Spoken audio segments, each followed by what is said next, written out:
Hoje vamos falar de sombra aqui no Executivo no Divã. Vamos falar de sombra por quê? Porque no final das contas, aquilo que a gente não conhece acaba nos movendo. O que é a tal da sombra? A sombra é justamente aquela parte nossa que a gente quer fingir que não existe, que a gente quer negar. Então, por exemplo, eu tenho uma necessidade minha de ser aceito. Eu tenho uma necessidade minha, às vezes, de demonstrar poder, e às vezes isso é a minha sombra. Eu não quero que todo mundo perceba isso, eu não quero que todo mundo veja que eu preciso ser aceito, que eu gosto de ser aceito, que eu quero demonstrar poder, que às vezes eu quero demonstrar que a minha opinião é a que vale. Só que aí que tá a pegadinha da história. Essa sombra que a gente não conhece, ela que muitas vezes orienta o nosso comportamento. Por quê? Porque a gente não conhece. Então, aquilo que a gente não conhece muitas vezes orienta. Então, às vezes, por exemplo, eu estou numa conversa e eu estou lá debatendo e não estou ouvindo direito o que outra pessoa está falando, estou debatendo, e é a minha sombra me guiando ali, falando, olha, você tem que vencer essa conversa, você tem que vencer essa conversa, você tem que vencer essa conversa. E muitas vezes, o executivo que não está no divã, ele é guiado por essa sombra e ele age a partir disso. E aí uma pergunta que eu gosto muito de fazer é: qual é a sua sombra que não te permite mudar? E eu vou começar com essa pergunta para o Ricardo. Ricardo, qual é a sua sombra que não te permite mudar? É um desafio muito grande, né, Henrique? E requer muitos divãs aí para que a gente possa reconhecer essas sombras, né? A minha específica, eu tenho uma característica muito de comando e controle, né? E querer controlar tudo, pessoal, principalmente nos tempos atuais, é impossível, né? Você fez todo um planejamento, saiu de carro, o pneu furou, seu planejamento já não vai seguir da mesma forma do que você elaborou. E aí requer muita flexibilidade, muita adaptação.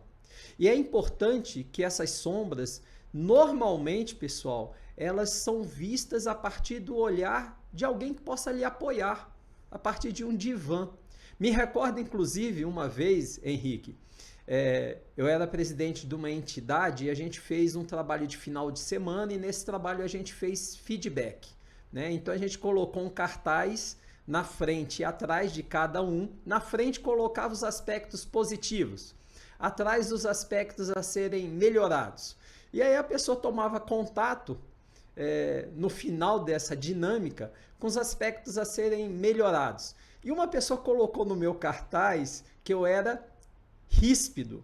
E olha, pessoal, para mim foi um susto muito grande, porque eu sempre me achei uma pessoa amorosa, uma pessoa acolhedora, e tomar um feedback de ser ríspido, para mim foi de calar e observar aonde aquela pessoa pode ter observado esse traço que ela viu em mim, portanto existia, pelo menos para ela, que eu pudesse melhorar. E aí eu observei, como eu disse até no primeiro episódio, que eu era muito focado em resultado, muito indiferente ao processo em si, né? E nessa forma de processo, às vezes eu não percebia a necessidade do outro. E ali eu comecei uma virada de chave, uma mudança ali, para entender um pouco mais de pessoas, para entender um pouco mais das necessidades das pessoas envolvidas naquela ação, naquela equipe, para priorizar um pouco não só o resultado, mas também o processo que envolve seres humanos em realizar o resultado objetivado, né? Então, essa parte minha de comando e controle era muito intenso, né? E aí aos poucos essa sombra foi trabalhada. E não digo que eliminou por completo não, viu, Henrique? Porque muitas vezes eu me vejo ainda no controle, de querer controlar, né, todas as coisas aí nas quais eu me envolvo, né? Isso é muito interessante, porque vamos pensar aqui, vou aprofundar, né? A gente estava conversando, Ricardo, que a gente vai tentar fazer aqui também que isso seja um divã, no final das contas, aqui nesse processo. A gente querendo controlar, né, ou ter o controle e o resultado que a gente quer buscar, a gente quer que tudo saia perfeito, não é isso? Então a gente está controlando porque a gente quer que tudo saia perfeito da nossa maneira que a gente acredita que é perfeito. O que acontece, Ricardo, o que acontece quando algo sai perfeito, na sua percepção? O que acontece quando algo sai perfeito? Então, é interessante observar, né, pessoal, que algo perfeito não precisa se completar, já está pronto, já está suficiente. E eu acredito hoje que no dia a dia sempre há o que melhorar. Se há o que melhorar, é porque não está no perfeito ainda, né? Então tem que ter espaço para melhoria. Não sei, eu percebo dessa forma, Henrique. Mas quando chega algo fica perfeito, você é valorizado, né? Que algo ficou perfeito. Quando você entrega, né, as expectativas que foram traçadas ali, normalmente você é reconhecido, né? Isso. Você é aplaudido, você se sente bem, né? Legal, então olha só. A sombra é interessante porque ela vai nos dando algumas pistas das nossas necessidades primordiais. A sua, no teu caso, né? Controle, resultado tal, mas tem uma necessidade aí de ser valorizado e ser reconhecido. E essa necessidade, que faz parte da sua sombra, como faz parte da minha, por acaso, se a gente não olha para ela, isso acaba guiando os nossos comportamentos. E aí, no final das contas, a tendência é que ela acabe gerando aquele comportamento contrário daquilo que a gente quer. Então vamos pegar o exemplo do controle, que eu acho que é super legal. Vamos lá, eu vou controlar, né? Quero controlar porque eu quero ser valorizado, quero entregar algo perfeito que seja valorizado, etc e tal. O que acontece quando você tem alguém acima de você que está te controlando muito? Você vai valorizar essa pessoa, você vai ficar meio de saco cheio, digamos, você vai falar assim, cara, sai daqui, eu não quero ser controlado. Ou seja, eu estou controlando para ser valorizado, mas o efeito é justamente o contrário de eu não ser valorizado e muitas vezes as pessoas não quererem trabalhar com você. Perceba, por isso que é tão importante a gente olhar para a nossa sombra e a gente entender, porque é ela que está orientando as nossas ações. E aí, como é que eu posso olhar para a nossa sombra? O Ricardo já deu uma dica sensacional aqui, né, Ricardo? Que é, olha para o outro, conversa com o outro, pede feedback. E aí eu já quero dar uma dica aqui de como você pedir feedback. E aí eu passando para o Ricardo dar outras dicas da vivência dele.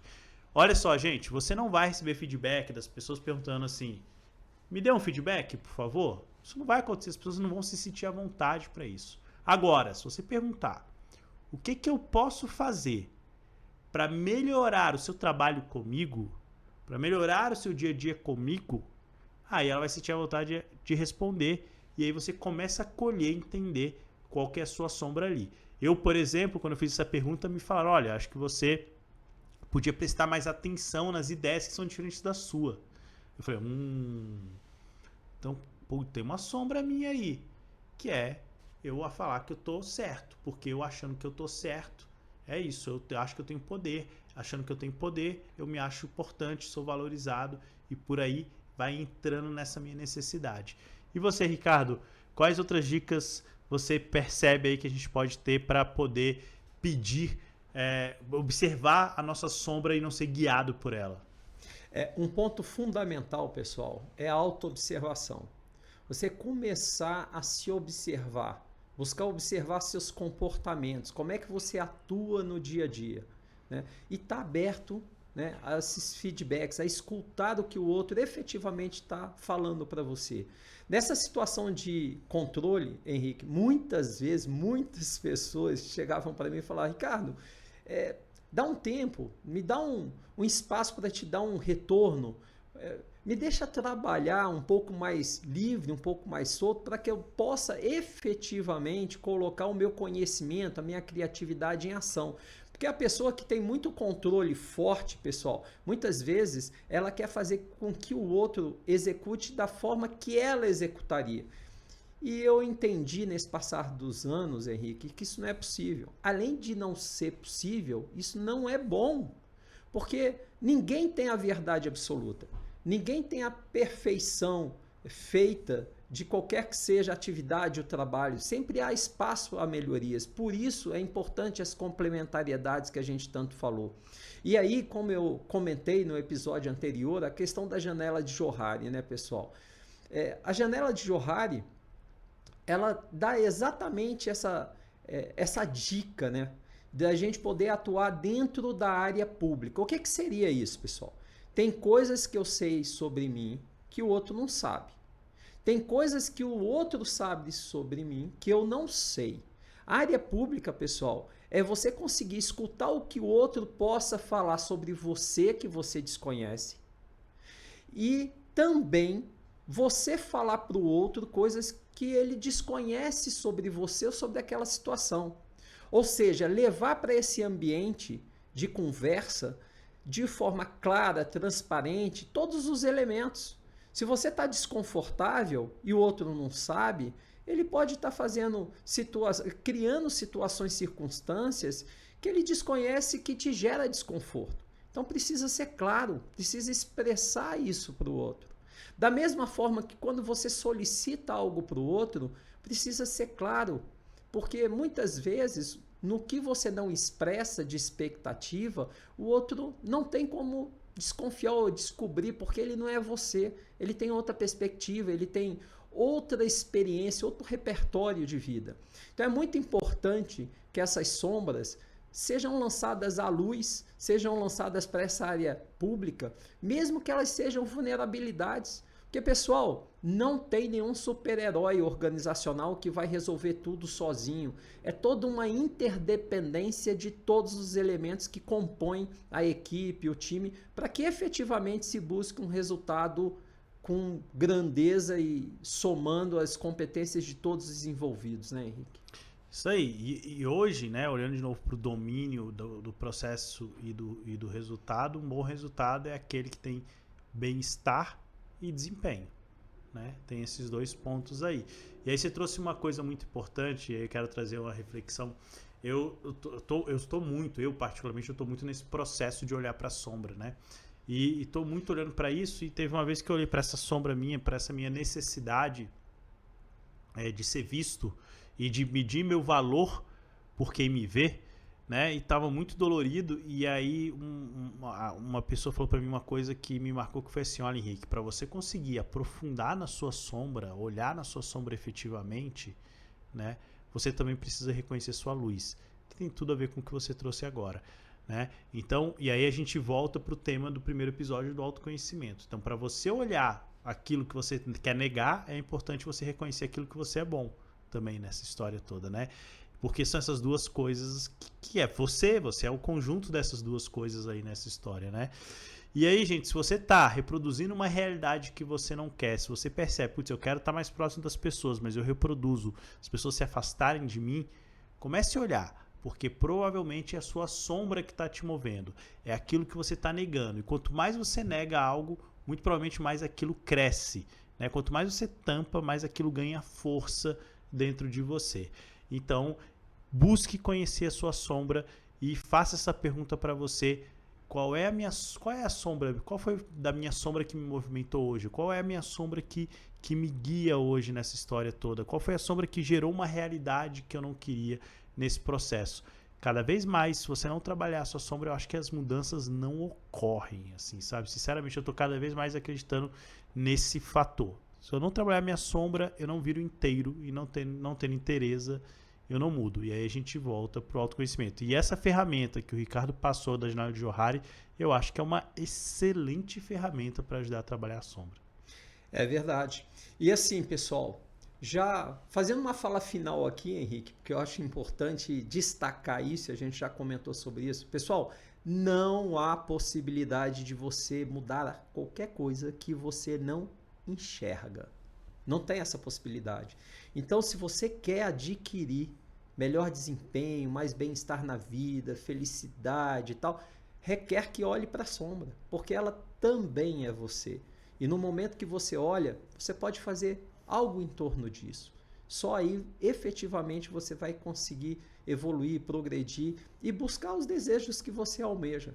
Não tem como separar a sombra da luz. Portanto, olhe também para a sua luz, porque é ela que vai te dar a força e a energia para que você não caia nessa autovitimização, né, pessoal? Porque, na verdade, não existe nem vítima nem algoz. Existem circunstâncias nas quais a gente precisa lidar no dia a dia, de forma corajosa e agindo de forma que você possa obter o que você verdadeiramente almeja. E cuidado! Cuidado para que essas sombras, pessoal, você não acredite que elas são normais, porque todo mundo faz, é comum, né? E às vezes você está no meio de uma manada e essa manada está indo numa direção que não é aquela que você deseja. Então, Busca olhar para você, para suas referências, para o que efetivamente você almeja alcançar. Muito bom. E aí, você já deu o gancho para o nosso próximo episódio, que é sobre coerência. E coerência tem a ver com eu conseguir enxergar aquilo que eu desejo e agir de acordo com aquilo que eu desejo nesse processo. Então, essa é a grande coerência da história. Só para ir para esse próximo episódio, só para finalizar, tem uma coisa que você falou que é muito importante, né? A gente só muda aquilo que a gente enxerga. Que a gente enxerga e a gente aceita. Porque eu vejo muita gente que a gente até enxerga sua sombra, mas não aceita. E, gente, é como o Ricardo falou, a gente é tudo isso, né? Gente, então a gente se vê no próximo episódio. Muito obrigado. Até lá!